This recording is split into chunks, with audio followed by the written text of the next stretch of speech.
Merci à Dieu pour ce soir. Merci à Dieu d'être ici. C'est sans lutte, sans combat, sans difficulté qu'on est là.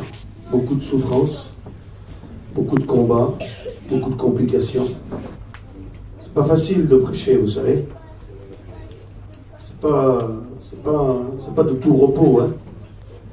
C'est pas de tout repos. Nous annonçons la solution. Et le diable, lui, il ne veut pas qu'on annonce la solution. Il veut nous empêcher d'apporter la parole de Dieu. La parole est tellement puissante, quand elle est prêchée, elle provoque des choses dans les cœurs. C'est une bombe à retardement, la parole.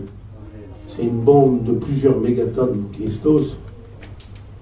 Et puis la parole de Dieu, elle fait du bien autour de nous, elle bénit. Ah là, j'ai pas envie de prêcher en plus. Je vous jure que c'est vrai. J'ai pas envie de prêcher. J'ai pas envie de prêcher, je suis pas bien. C'est lourd, c'est ténébreux, c'est ténébreux, c'est ténébreux. C'est beaucoup lourd, ténébreux. Et l'instant que j'ai ouvert la voiture et que j'ai monté, le petit est venu me chercher, j'ai monté à côté de lui, et un poids fort est tombé. Et depuis que je suis arrivé ici, c'est un poids, c'est lourd. C'est beaucoup lourd. Mets-moi le micro plus fort, s'il te plaît. Comme ça, je vais parler doucement. Merci aux frères, à Rudy, je crois que c'est Rudy, hein, c'est ça. Merci à Rudy, mon copain d'études qui est là. Que Dieu le bénisse, à Thierry, et puis à l'autre aussi, pour l'invitation, mais je ne voulais pas venir. Je ne voulais pas faire cette réunion. Et je l'ai fait parce que j'ai promis à Dieu de ne jamais me défiler. Des fois, on veut se défiler quand on n'a pas envie. Quand la chair s'oppose, quand tu n'es pas disposé à faire la réunion, tu veux te défiler, et puis dans ton cœur il y a Dieu, dans ton cœur il y a Dieu. Et quand tu as promis à Dieu quelque chose, tu vas aller jusqu'au bout de ce que tu as promis, parce que tu aimes Dieu, tu aimes Dieu, tu aimes Dieu. Et je vais promis à Dieu de jamais me défiler dans une réunion, mais je vous promets que je voulais me défiler de cette réunion. J'ai fait lâche un peu. Parfois on est lâche, vous avez vu. Hein? Mais Dieu nous aime quand même. Ah là là, Seigneur. Que Dieu nous aide ce soir. Que Dieu nous aide à prêcher un message de la parole de Dieu puissante. Parole de Dieu vivante. Parole de Dieu qui détruit les plans ténébreux. Qui brise les ténèbres. Je vous promets que c'est vrai que la parole de Dieu, elle brise les ténèbres. Elle brise les ténèbres. Ce soir, la parole de Dieu est capable de briser toute forme ténébreuse qui est autour de toi. Parole puissante. Parole vivante. Parole qui te redonne le goût à vivre, à vivre, à vivre. Tu veux plus vivre. La parole, tu l'écoutes, tu revis. Tu as encore envie de faire tes affaires, tu as encore envie de vivre. Écoutez, il y a 2 semaines en arrière, j'étais à Paris Monial pour une réunion d'inter-église. Ça veut dire on ferme les églises et on loue une salle et tous les églises autour, ils viennent. Et j'étais en train d'apporter la parole puissante. Dites amen, s'il vous plaît. Parole vivante. Et je veux prêcher de tout mon cœur. Et à un moment donné de la prédication, le Saint-Esprit m'a révélé quelque chose. Ça n'avait rien à voir avec le message, rien à voir. Et à un moment donné de la prédication, j'ai dit, ne ouvre pas cette porte.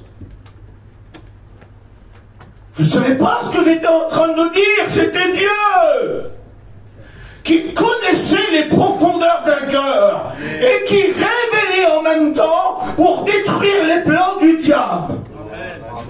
J'ai dit, ne rouvre pas cette porte. Si tu rouvres cette porte, c'est la mort. Dieu te dit de ne pas ouvrir cette porte. Le diable t'a conduit devant cette porte et il te donne une solution. Ouvre-la et mets fin à ta vie. Suicide-toi, meurs et tu seras débarrassé. Et je suis reparti dans le message. Et à la fin, quand tout était fermé, quand il n'y avait plus personne et qu'on montait dans la voiture, un homme est venu me chercher, il m'a dit viens avec moi. Et il m'a emmené devant une personne de 25 ans avec 2 petits-enfants. Et elle a dit le message tout à l'heure était pour moi, car je préparais ma 3e tentative de suicide. Et la Bible dévoile les plans du diable.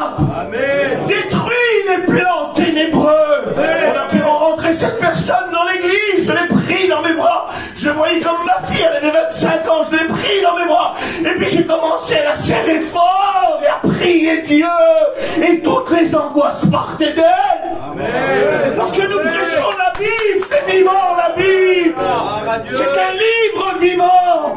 Ce soir, il peut t'apporter quelque chose. La Bible peut t'apporter quelque chose. C'est pas un livre bidon, ça, c'est pas une histoire d'enfant. C'est la Bible. Parole vivante. Elle était encouragée, elle revenait bien. Elle a demandé pardon à Dieu. Elle n'était pas chrétienne, elle n'était pas une chrétienne.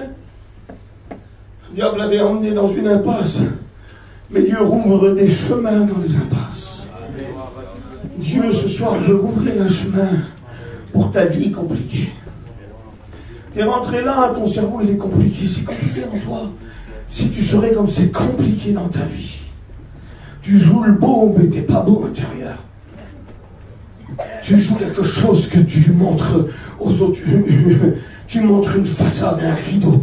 Tu montres quelque chose que tu n'es pas. Tu es brisé intérieurement. C'est compliqué, tu ne sais même plus comment faire. Tu vis compliqué. Vous savez, l'autre jour, j'ai trouvé un verset. J'avais jamais vu ce verset. Il dit dans les Proverbes, il dit, Proverbe 23, il dit comme ça, il dit, tel il pense en son âme, tel il est. Tel il pense en son âme, tel il est. Tel il a pensé des pensées d'angoisse, il a angoissé. Tel il a pensé des pensées de peur, il a peur. Tel il a pensé des pensées de désespoir, il est dans le désespoir. Tel il pense dans son âme, tel il est. Et ce soir, la parole de Dieu a les facultés de changer, de transformer nos pensées, de briser toute forme de pensée négative, nous emmener à la réalité de la vie, avec une bonne vie remplie de bonheur. Vous savez, c'est pas rien la Bible. La Bible, elle nous a sortis de la misère, à moi et Mizou, et à tant d'autres ici. La Bible, nous l'avons ouverte, elle nous a transformés, elle nous a changés littéralement. La parole de Dieu est puissante. La parole de Dieu est vivante. Vous savez quoi? On va aller voir une prière. On va aller regarder une prière de la Bible, juste une prière. Et puis après, on va arrêter, on va prier. Et le Saint-Esprit qui sait se mouvoir dans l'assemblée va diriger la parole vers qui il a besoin, vers qui il a besoin. Il ne faut pas rester enfermé dans nos misères. Hein. On a la solution. Hein. Amen. Il faut rester, non, il faut pas. Dieu veut pas que tu restes dans ta misère. Il y a la solution ce soir. Amen. Dieu veut pas que tu restes dans ton angoisse, dans ta dépression, dans ta peur. Il veut pas que tu restes comme ça, toujours triste, toujours triste. Il y a Dieu, hein. Il y a Dieu. Dieu, il est là, il va parcourir l'assemblée. Il va pas parler en vain, Dieu. Quand il parle, c'est pour quelque chose. Nous, on parle trop, lui, il parle pas trop, il parle juste assez. Il y a juste assez pour faire, c'est tout. Il n'en dit pas trop, il dit juste assez. S'il dit qu'il va te sortir, il va te sortir. S'il dit qu'il va te délivrer, je te promets qu'il va te délivrer. Moi, je peux le crier fort avec ma voix, des fois ça ne marchera pas. Mais si c'est Dieu qui te le dit, je te promets qu'il le fait. Il va le faire. Écoutez, je voudrais qu'on lie une prière. Cette prière est revenue tout à l'heure dans mon bureau, j'étais en train de louer Dieu. De chanter des cantiques. J'ai mis le micro à fond. Je ne sais pas chanter. Mais ça, je m'en fous, hein. C'est pas le problème. Je chante pour Dieu, j'ai mis le micro à fond. Et j'en suis sûr que le surf qui était dans la douche rigolait sur moi, et puis le poussin en bas qui faisait cuire, elle rigolait aussi sur moi. Mais je m'en fous, je chantais pour Dieu. Je chantais, et quand je chantais, je louais Dieu. Puis un message qui est revenu, que j'ai prêché en 2007, ça fait déjà un bout de temps. Et puis il est revenu pour l'assemblée, parce que Dieu me disait que quand quelqu'un veut prier, sincèrement, je suis capable de l'écouter et de faire tout pour lui. Et ce soir, Dieu, si tu veux prier, si tu veux l'appeler, il est capable de faire tout pour toi. Ce message va sortir d'un endroit compliqué de la Bible. Un endroit vraiment compliqué de la Bible. Et tout à l'heure, Dieu me disait, je marque comme ça, je vous dis ce qu'il m'a dit. Il n'y a pas beaucoup de pages, il n'y a rien du tout. La prédication, ça ne sera pas long.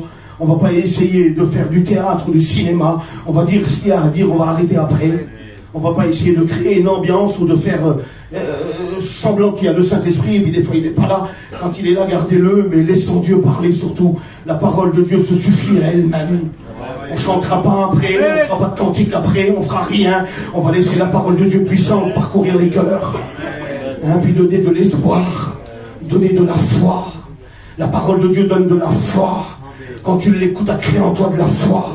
Tu veux plus, tu veux arrêter, t'en as marre, tu es désespéré, t'as peur, et puis tu écoutes la parole, elle crée en toi des choses, tu sors de la réunion, t'es plus le même, t'es plus la même, c'est Dieu qui fait ça. Amen.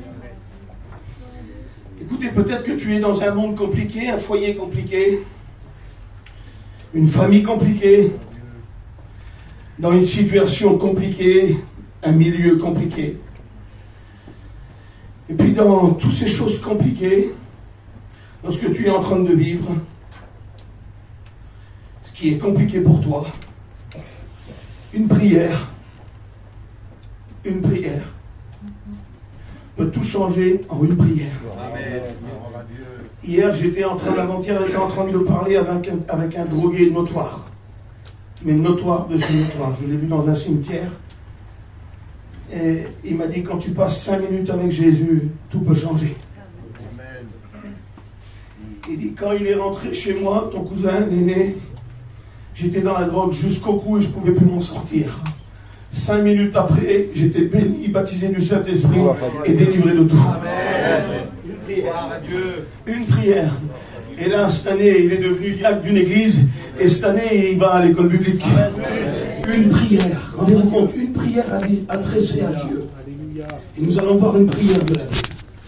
Écoutez, il y a quelque chose qu'il faut quand même. C'est qu'on est faible. Allez-y. Il y a une faiblesse qui est en nous. Hein, pasteur? On est des faibles. On est faibles. C'est la mort qu'on est faible. Écoutez, c'est par une belle journée où le soleil brillait, puis d'un seul coup la tempête elle arrive et ils sont dans la barque avec Jésus. Puis il y a un autre passage aussi, il y a une autre tempête qui arrive et là Jésus n'est pas avec eux, il vient vers eux. Et tellement ils ont peur de la situation, Jésus il vient pour les aider, ils disent c'est un fantôme. Ils le prennent pour un fantôme. C'est lui qui vient leur apporter la solution. Il dit c'est un fantôme. Il marche sur l'eau. Quelle faiblesse qu'il y a en nous. Si tu saurais reconnaître ta faiblesse, que tu ne pourras pas t'en sortir, là où tu vis dans ton monde compliqué, tu ne t'en sortiras pas si tu voudrais le reconnaître. Parce que sans lui, tu peux rien faire. On est trop faible. Cet été, on partait et d'un seul coup, il y a eu un malaise. Mon petit a fait un malaise, il est tombé sur la route. Et là, j'ai ressenti toute ma faiblesse. Tout pasteur que je suis, tout chrétien que je suis, j'étais faible. Plus aucune solution. Et à un moment donné, un moteur s'est mis en route, le moteur de l'Esprit Saint qui est en nous. Et j'ai crié à Dieu. Je sentais que Dieu prenait le relais de la situation. Parce que nous savons que sans lui, nous ne pouvons rien faire. Rien faire. Écoute, il y a juste à faire quelque chose. On va regarder une prière, écoutez, dans le livre des Chroniques. Livre des Chroniques, premier livre des Chroniques. Tous les 9 chapitres qui vont suivre du 1er jusqu'au 9e chapitre. C'est un monde compliqué. Tu n'arrives même pas à le lire, c'est énervant à lire, c'est insupportable à lire. Quand tu commences à lire 1er Chronique jusqu'au chapitre 9, c'est toute la généalogie d'Israël, avec des noms hébreux que tu ne peux pas prononcer, tellement que c'est énervant et compliqué. Et puis comme par enchantement, écoutez ce que je dis, hein, de la part de Dieu, comme par enchantement. Chapitre 4 de 1er Chronique. Il y a quelque chose qui va arriver de terrible.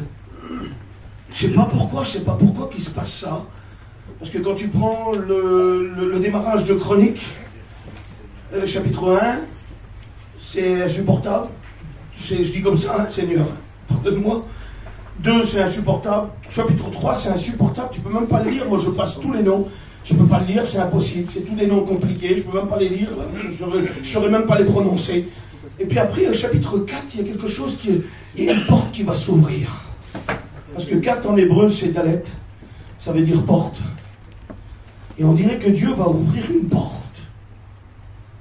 Et il le rouvre au verset 9 du chapitre 4 des Chroniques.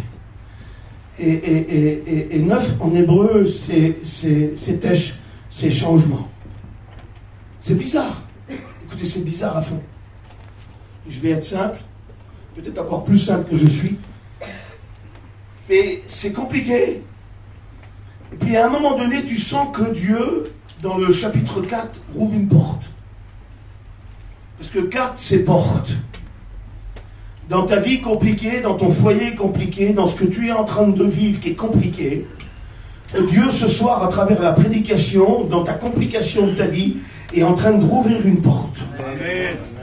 Il rouvre une porte à la prédication et il te dit ce soir, je rouvre cette porte pour toi. Si tu veux venir, je te promets que je vais tout changer. Parce que quand on lit au chapitre 4 et verset 9, à partir de verset 9, il y a quelqu'un qui va prier, qui va adresser une prière à Dieu. Et la prière qu'il va adresser à Dieu, quand il va terminer sa prière, toute sa vie entière va changer en une prière. Je ne sais pas si tu veux changer ou si tu veux faire confiance à Dieu. Mais je crois que Dieu ce soir est là. Je vais dire des mots simples. Pour changer ta vie. Pour enlever toute complication qui est en train de se passer dans ton foyer, dans ta vie, dans ce que tu vis. Et il veut te faire passer à autre chose. Passer à autre chose. Il y a la parole de Dieu qui est prêchée. Et dans la parole de Dieu, je suis en train de vous prêcher là. Je suis en train de prêcher là. Et quand je prêche, il y a un autre message qui arrive. Moi, je délivre un message, là, le message de la parole de Dieu. Et là, dans mon esprit, dans mon oreille, il y a un autre message qui arrive. C'est le message de l'ennemi. Et il me dit quelque chose.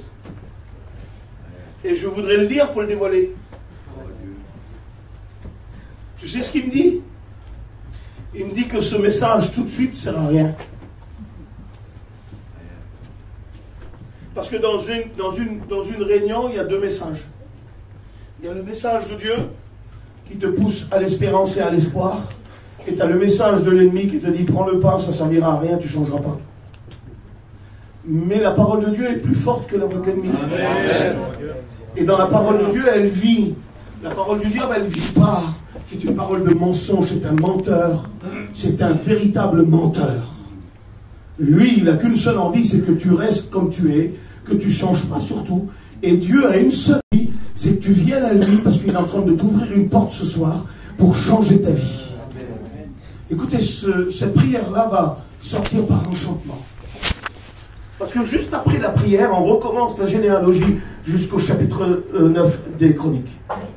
On dirait que Dieu sort là, il fait une parenthèse, on dirait qu'il coupe la généalogie d'Israël. Et là, il fait ressortir un homme qui arrive, un homme qui est rempli de douleur, de souffrance, de tristesse, un homme qui porte des poids depuis toute sa vie. Depuis tout petit, il porte des poids. Il n'a pas eu de chance. C'est un homme qui n'a pas eu de chance. Il est là, il est là, ici, il a essayé de s'en sortir, il a essayé d'ouvrir des portes, il a essayé de changer, il a essayé de trouver du bonheur, il a essayé de faire enlever ce qu'il y avait sur lui, mais jamais ça s'est passé. Il a un nom qui le poursuit.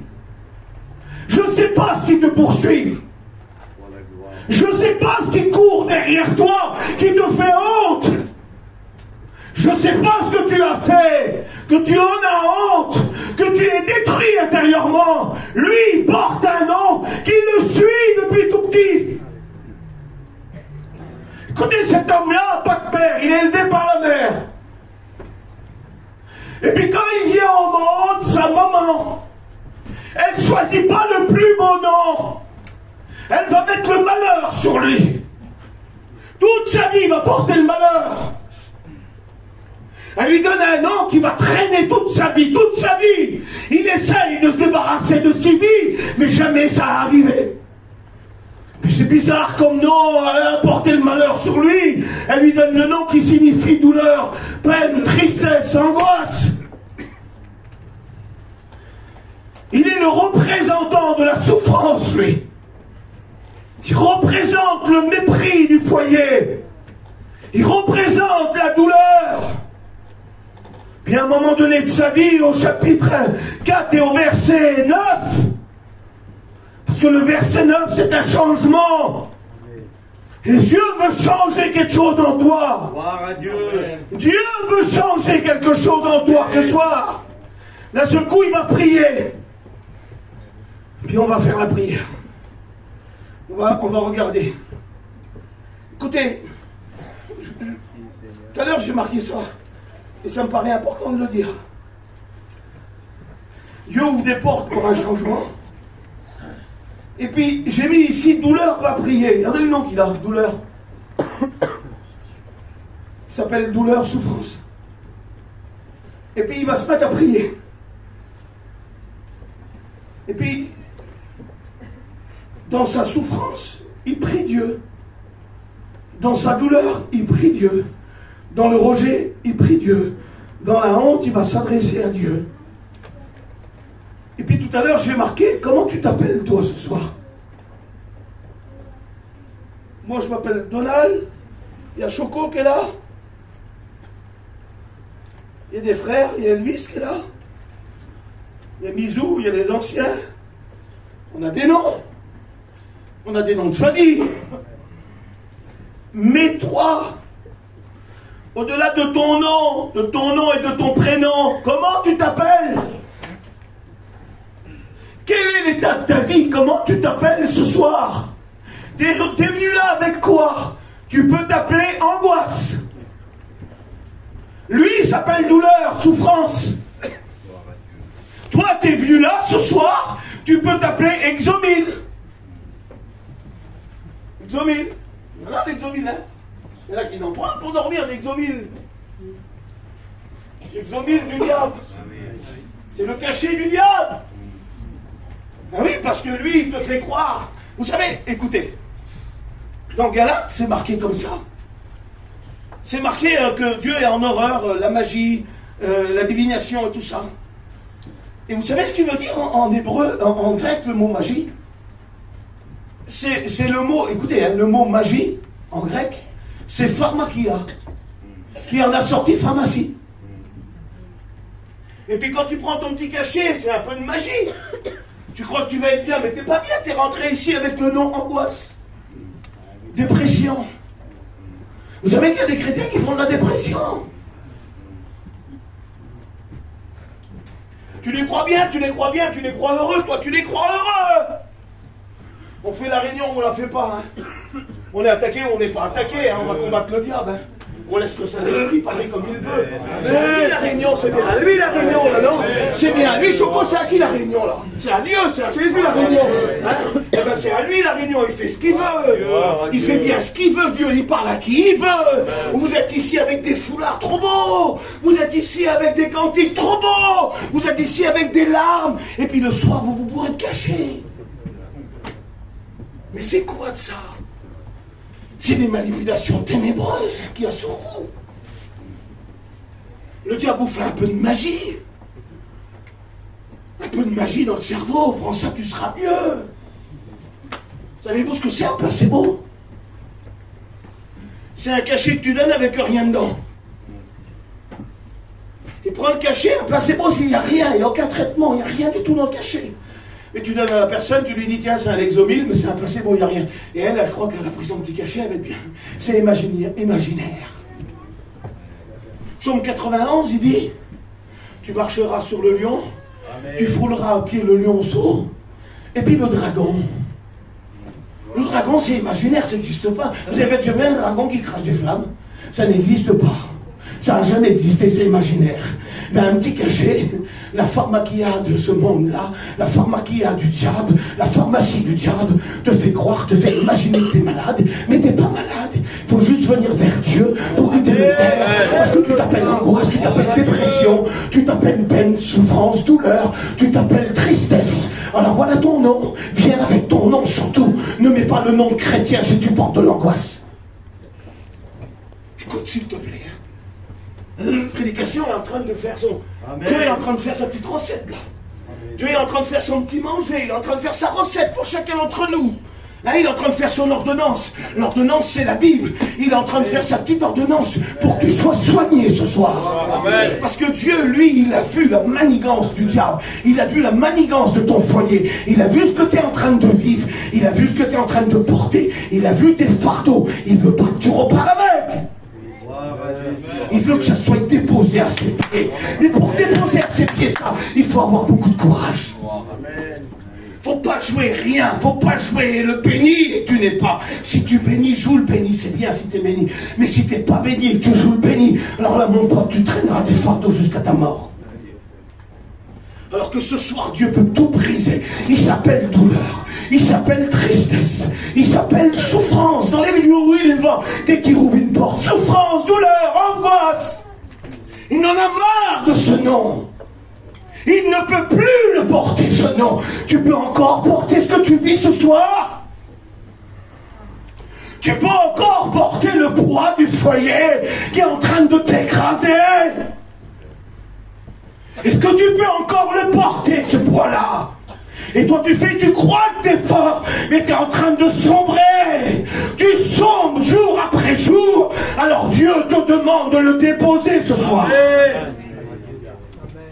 Comment tu t'appelles encore? On peut s'appeler pécheur. Aussi, il y en a qui pêchent. Il y a des pécheurs notoires, parfois. Tu t'appelles comment? Quel est ton nom? Je ne parle pas du nom de famille, hein. Je parle des noms qui sont sur nous, là. Quel est ton nom? Rétrograde, t'es parti, t'es loin. Tu n'espères plus revenir. Écoute, je te dis quelque chose, parole d'espoir. Le Père t'attend et tu vas revenir. Je sais pas, on nous a dit qu'il y avait des rétrogrades qui sont revenus encore. Il y en aurait peut-être encore des rétrogrades. Écoute, parole d'espoir, le Père t'attend et ne juge pas, et tu vas revenir. Tu vas réussir, je te parle.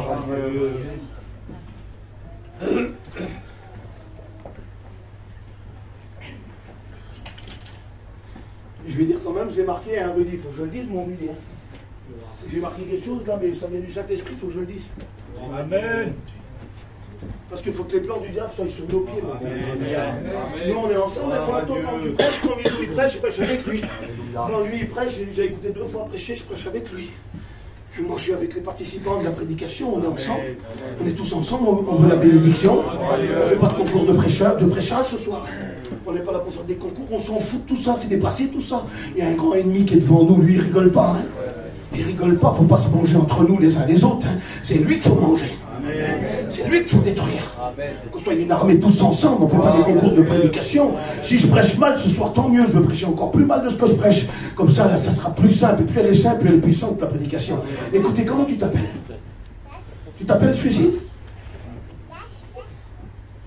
Si le Saint-Esprit m'a fait mettre ça tout à l'heure, je vous promets que s'il me l'a fait mettre, c'est pas pour les cadres, hein. C'est pas pour la chaise ou le micro, ça ne suscite pas ça. Hein. Ça, il n'y a pas de vie, il n'y a pas de vie là, il n'y a pas de vie là. La vie, elle est là. Hein. Et pourquoi tu veux t'arrêter de vivre? Comment tu t'appelles? Parce que tu as de l'angoisse, tu as de la dépression, tu as du remords en toi, tu as du remords, tu as fait quelque chose qui t'a plongé dans le remords. Mais Dieu guérit du remords. Hein. L'apôtre Pierre a eu du remords, il a eu du remords, il a eu du remords. Il a eu du remords à mourir, il en a pleuré. Il était hanté par le remords, Puis dès que Jésus est ressuscité, il a dit, allez dire à mes disciples et à Pierre que je les attends en Galilée.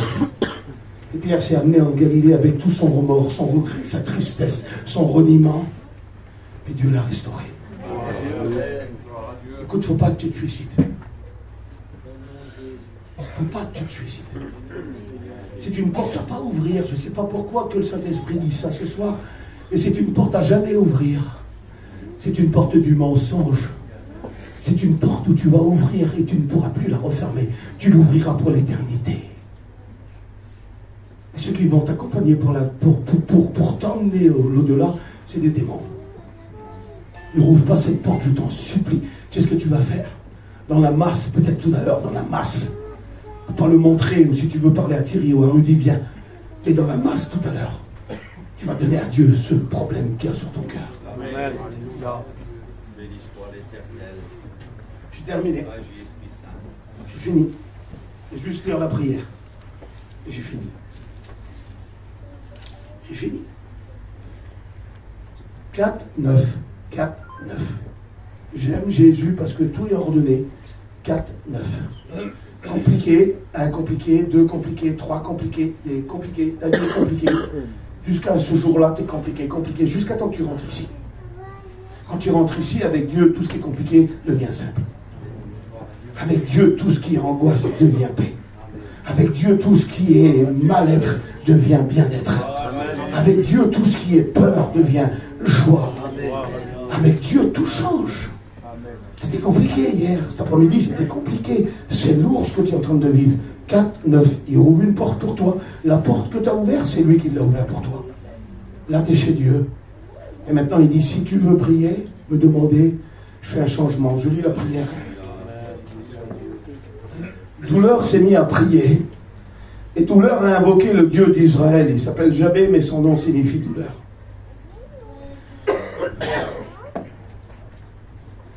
Jabé invoqua le Dieu d'Israël. Quelle beauté, Seigneur. Amen. Il invoqua le Dieu d'Israël, le véritable. Et puis il va parler avec lui en disant, si, il a mal dans son cœur. Parce qu'il a essayé plein de choses. Mais quand tu mets ici, si c'est comme ça, je le ferai. Il met des conditions, tu sais, ça n'a pas marché avec les autres. Mais là, il est rentré chez Dieu, 4, 9. Il a ouvert la porte de Dieu. Et puis là, il s'adresse à Dieu pour un changement. Alors il dit, si tu me bénis. Et j'avais invoqué le Dieu d'Israël en disant, si tu me bénis, et que tu étends mes limites. Ce qu'il était en train de vivre l'avait renfermé dans quelque chose. Il portait le nom de douleur, angoisse. Il ne pouvait pas s'épanouir dans la vie. Il était renfermé dans lui-même. Si tu me bénis, tu étends mes limites. Si ta main est avec moi, et si tu me préserves du malheur, j'en avais marre de souffrir. T'en as pas marre de vivre ce que tu vis. T'en as pas marre de vivre ce que tu vis. Si tu me préserves du malheur en sorte que je ne sois plus dans la souffrance. J'en avais marre de souffrir. T'en as pas marre, mon choco? Tu veux que Dieu te bénisse? Hein? T'en as marre? C'est mon pote, ça, tu sais, on buvait ensemble avant avec lui. Je peux lui parler comme ça et je sais qu'il a beaucoup de misère, beaucoup de souffrance, hein, beaucoup de douleur. Il était chez Dieu. Tu es chrétien. Amen. Il a ouvert la porte du changement. Il a ouvert la porte du changement. Quand tu veux ouvrir la porte du changement avec Dieu, tout devient possible. Il dit, Seigneur, j'en ai marre de souffrir. Bénis-moi, fais en sorte que je ne sois plus dans la souffrance. La prière s'arrête et Dieu va parler. Et vous savez ce qu'il lui dit, Dieu? Et Dieu lui accorda ce qu'il avait demandé. Amen. Je ne sais pas si tu es chrétien rétrograde. Si tu as envie de mourir, tu as envie de te tuer, si tu prends des cachets, si tu es suicidaire, si tu es rétrograde, si tu es angoissé, je ne sais pas ce que tu dis, je ne sais pas. Je ne sais pas. Je vois personne de moment, il y a juste la parole qui est en train de parler, et c'est suffisant. Alors, on va prier maintenant, mais on ne va pas rester là au message. On ne va pas en rester là, hein. Parce que Dieu est trop puissant et trop grand. Et ce soir, si tu as ouvert la porte, maintenant Dieu veut changer ta vie. Il veut changer ta situation. Il t'a emmené jusqu'ici, il a ouvert la porte pour toi. Tu es dans le chapitre 4 du livre des Chroniques, ta vie est compliquée, comme là c'était compliqué. Eh bien, il a ouvert la porte du chapitre 4 des Chroniques. Et puis au chapitre 9, verset 9, il dit, je vais changer ta vie. Et ce soir, tu vas commencer à fermer tes yeux. On va prier. On va prier Dieu. Et puis moi, je ne sais pas comment je vais faire, je ne sais pas. On va prier déjà. Et on va laisser Dieu faire. On va prier.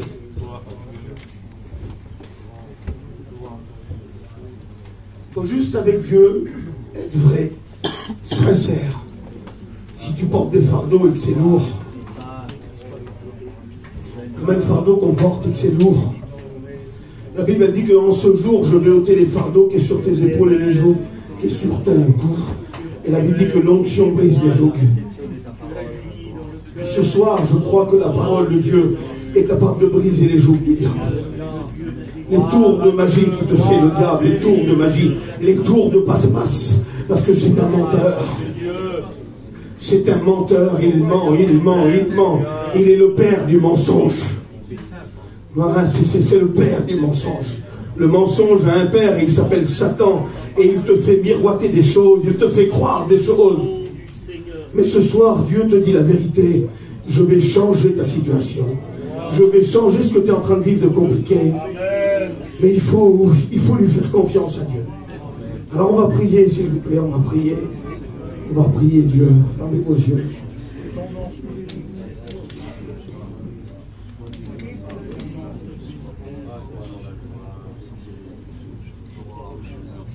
Fermez vos yeux, je vous lis cette pensée que le Seigneur a mise sur mon cœur il y a quelques jours. Les larmes qui tombent en silence et les sourires qui cachent les blessures. Tout ça nous révèle notre fragilité. Les larmes qui tombent en silence et les sourires qui cachent les blessures du cœur. Quand tu pleures, plus personne voit, et quand tu vois quelqu'un, tu souris, mais ton cœur est blessé. Ton cœur est déchiré, ton cœur a mal. Et tout ça te révèle la fragilité que nous sommes. Nous sommes fragiles. Et Jésus nous a dit ce soir que si tu lui pries, que tu fais une prière, il peut changer toutes choses. Je vais demander à Rudy, tiens, qui prie là 1 minute. Et après, on va, je ne sais pas ce qu'on va faire, mais on va faire quelque chose. On va aller au bout de la prédication. Viens, mon Rudy, viens faire une petite prière. On va rester comme ça, je ne sais pas ce qui va se passer. Le Saint-Esprit est au contrôle, la parole de Dieu est en train d'être diffusée dans les cœurs, le Saint-Esprit la rend vivante. Et il va au fond de ton besoin et il va peut-être se passer quelque chose après. Viens, Rudy.